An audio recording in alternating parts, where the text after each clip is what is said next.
Hi everyone. So I work in high energy particle physics. This is the study of the very smallest distance scales. Mine's jumping around too, looks like. 10 to the minus 18 meters, so that's like a nanometer, the very smallest scales. And at this distance scale, we have a number of very interesting particles that we work with. We know quite a bit about them, but there are a lot of things we actually don't know about them as well.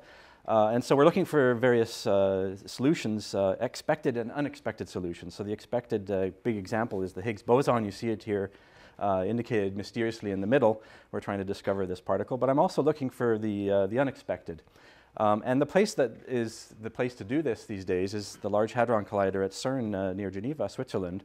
The Large Hadron Collider collides protons against protons at very high energies. It has a circumference of about 27 kilometers.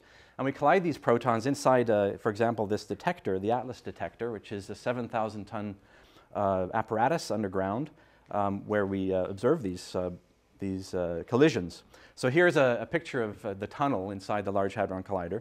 And these protons that collide on protons are producing energy. That's this letter E here. And with that energy, using the well-known expression E equals mc squared, we can produce new kinds of matter. So new kinds of mass question mark, E equals mc squared. And the particular question that I've been trying to address the last few years is a very, very basic one, and you've probably all asked this same question also.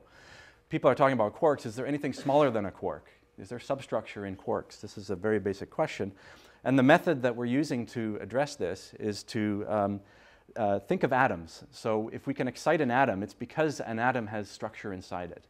And just like you tickle an atom with light and you bring it to an excited state and then observe it decay back down to a regular atom and releasing photons, light particles, we think we can maybe view quarks the same way. So you can ask, how does a quark behave? Well, there are people who insist that a quark behaves like this. So yeah, there are people who believe this is an excited quark, but actually that's really not true. And an excited quark may look like this. So question mark, the red question mark is the excited quark, a Q star. We produce it in the Large Hadron Collider, and then it may decay into this regular quark and a photon, and we'll observe it with the Atlas experiment. And so how do we really do the physics here?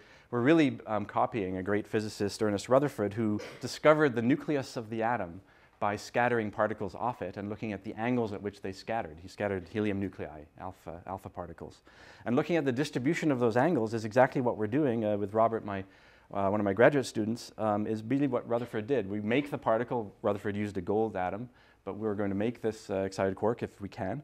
And then we'll study the decay angles of the final products as it goes back down to its rest state, or its ground state.